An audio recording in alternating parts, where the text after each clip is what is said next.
আসসালামু আলাইকুম রহমতুল্লাহ। সবাইকে স্বাগত জানাচ্ছি আমি ইকরামউদ্দিন বিআইইউ মাল্টিমিডিয়া ইউটিউব চ্যানেল থেকে। এটা আমার নিজস্ব চ্যানেল। আর একটা চ্যানেল আছে ইকরামউদ্দিন আমার নামে।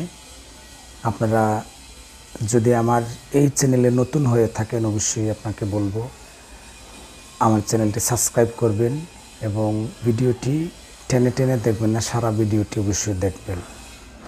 পাশাপাশি আমি ইকরামউদ্দিন চ্যানেল যে এটা আমার নামে আছে অবশ্যই আপনি সেটাকেও সাবস্ক্রাইব করবেন। দুটোটাতে ইকরামউদ্দিনের শুধু হচ্ছে আমার গান, আমার নিজের গাওয়া গান এবং বিভিন্ন টপিক কথাবার্তা নিয়ে, সময়ের ঘটনা, আলোচনা, সমালোচনা এগুলো নিয়ে কথাবার্তা বলি।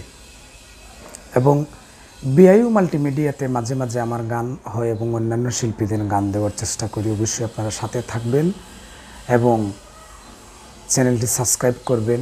সাবস্ক্রাইব করে আমাদের সাথে যদি থাকেন তাহলে বিশেষ করে আমি ইকরামউদ্দিনের পথ চলাটা আরও দূর এগিয়ে যেতে পারব, সকলের ভালোবাসা এবং দোয়া সহযোগিতা নিয়ে। আজকেও একটা টপিক যেটা আমি কথা বলতে চাই, যেটা আমি আমার চ্যানেলে আমি কথা বলেছি এবং এইটাতেও কথা বলছি।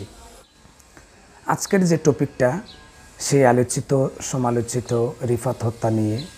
গতকালকে আপনারা খবরে দেখেছেন, বিভিন্ন পত্রপত্রিকায় দেখেছেন যে মিন্নিকে গ্রেফতার করার আবেদন করা হয়েছে এবং কেউ কেউ বলেছেন গতকালকে মিন্নি গ্রেফতার এবং তাও বাস্তবে রূপ নিল। মিন্নিকে গতকাল বাংলাদেশ প্রশাসন গ্রেফতার করেছে। কেন করেছে এটা ইতিমধ্যে আপনারা জেনেছেন। গ্রেফতার করেছে এই মর্মে যে বিগত দিন রিফাতের বাবা অভিযোগ করেছিলেন, সম্ভবত একটা মামলাও দায়ের করেছিলেন যে মিন্নিকে গ্রেফতার করা হবে। আমরা বাংলা সিনেমায় কিন্তু দেখেছি যে দুই বধূ এক স্বামী, মান্নার একটা ছবি ছিল, প্রয়াত নায়ক মান্নার একটা ছবি ছিল যে দুই বধূ এক স্বামী। কিন্তু বাস্তবে আমরা দেখলাম এক বধূ দুই স্বামী, এক বধূ দুই স্বামী, যেটা হলো নয়ন বন্ড এবং রিফাত। মানে রিফাতের ঘরে থাকা সত্ত্বে মিন্নি কী করলো, নয়ন বন্ডের সাথে পরক্রিয়া, এবং নয়ন বন্ডের সাথে আগে তার একবার বিয়ে হয়েছিল। তারপর এই বিয়েটা মানে ডিভোর্স না হওয়ার পরেও কিন্তু তার মা বাবা, মিন্নির মা বাবা রিফাতের কাছে মানে বিয়ে দিয়েছে এবং রিফাতের পরিবারও সেটা জানে না। যদি জানতো, রিফাতের বাবা দাবি করেছেন যদি আমরা জানতাম তাহলে কিন্তু আমরা এই বিয়েতে মত দিতাম না বা আমরা এই বিয়ে করাইতামই না, এরকম। আপনারা ইতিমধ্যে দেখেছেন যে রিফাত যখন কলেজের গেইটে আসলো, আসার পরে যখন তার একটা বাইক, সাদা বাইক ছিল, বাইকে করে মিন্নিকে নিয়ে যাওয়ার একটা চেষ্টা করেছিল, কিন্তু কোই সময় মিন্নি যায় নাই।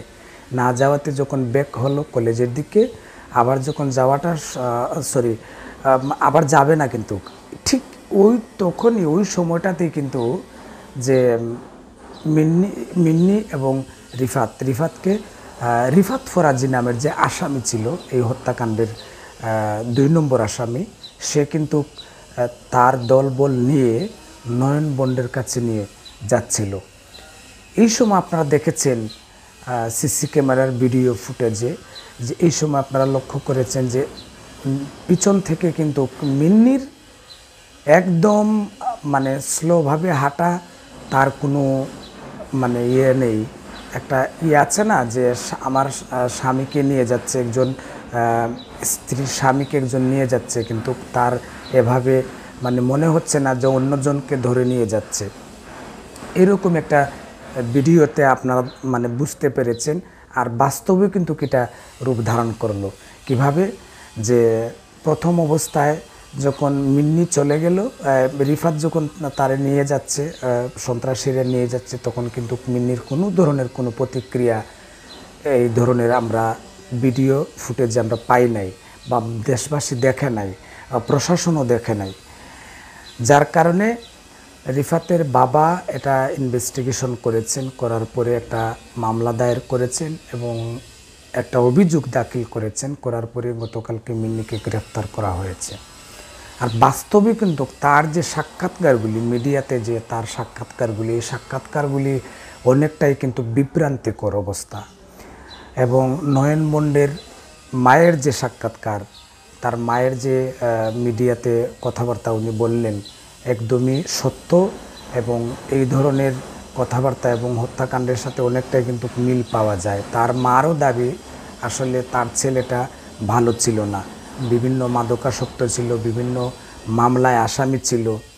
যাই হোক, এক সপ্তাহের মধ্যে নয়নবনকে ক্রসফায়ার করা হলো। তারপরে হলো কি, এখন আবার নতুন করে যখন সিসি ক্যামেরার ফুটেজ বিভিন্ন মিডিয়ায়, গণমাধ্যমে, টেলিভিশনে, খবর বার্তায় প্রচার হলো, তারপরে আবার সেই হত্যাকাণ্ডটা আলোচনায় আসলো।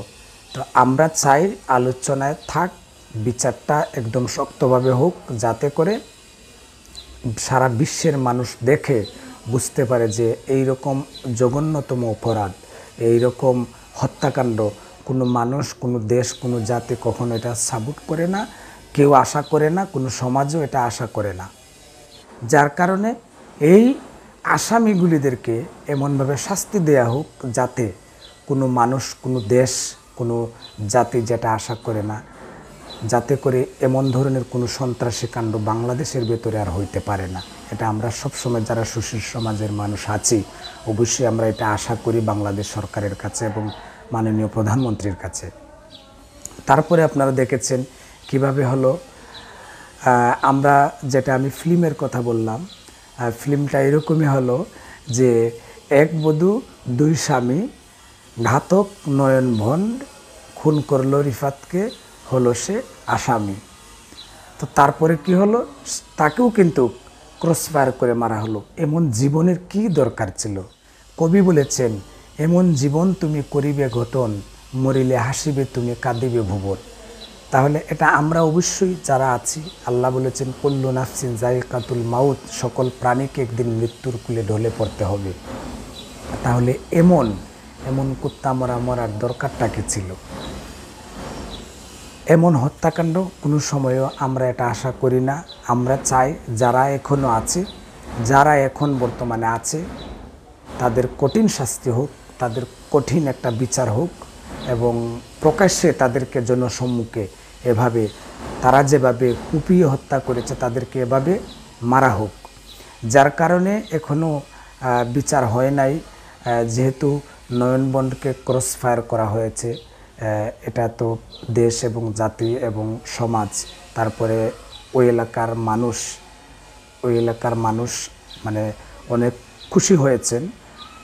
সারা বাংলাদেশের মানুষ খুশি এবং প্রবাসে যারা আছেন সবাই খুশি যে তাকে ক্রসফায়ার করে মারা হয়েছে। কিন্তু তাকে যদি ক্রসফায়ার করে না মারা হতো তাহলে ধরলে হয়তো অনেক হত্যাকাণ্ড, অনেক কুকর্ম, এগুলোর জিনিস কিন্তু বের হতো। সো আমার কথাটা হচ্ছে, এখন যারা আছেন আসামি, তাদেরকে কঠিন শাস্তির ব্যবস্থা করা হোক, তাদেরকে শাস্তি দেওয়া হোক, যাতে করে এমন কোনো হত্যাকাণ্ড আর বাংলাদেশে না হয়। এবং মিন্নিকে গ্রেফতার করা হয়েছে, যদি সে দোষী সাব্যস্ত হয় তাকেও আইনের আওতায় আনা হোক এবং কঠিন ভয়াবহ শাস্তি দেওয়া হোক। যে শাস্তি দিলে পর বাংলাদেশের আর কোনো মেয়ে, আর কোনো নারী, আর কোনো মানুষ এইভাবে কার্যক্রম করতে পারে না।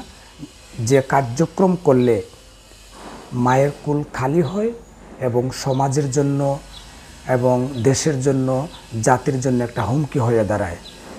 মিন্নির শাস্তি অবশ্যই হতে হবে যদি সে দোষী হয়ে থাকে। আমরা তো আসলে অন্যটা দেখেছিলাম, যে প্রথম অবস্থায় যখন ভিডিও ফুটেজটা আমরা দেখেছিলাম, ভিডিওতে দেখলাম আমরা যে সে তার একজন নারী তার স্বামীকে বাঁচানোর চেষ্টা করছে, তার প্রাণের বিনিময়ে বা তার চেষ্টার বিনিময়ে।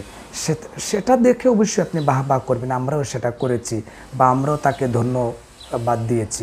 বিশেষ কথা হলো এখন যে বের হয়ে আসলো আগের নয়নবন্ডের সাথে কাবিন এবং কাজী, তারপরে কাজী অফিসে কীভাবে বিয়ে হয়েছে, তাদের লেনা দেনা, তাদের সাথে যোগাযোগ, সব কিছুই তো ফাঁস হয়ে গেল, কোনো কিছু কিন্তু লুকায়িত থাকলো না।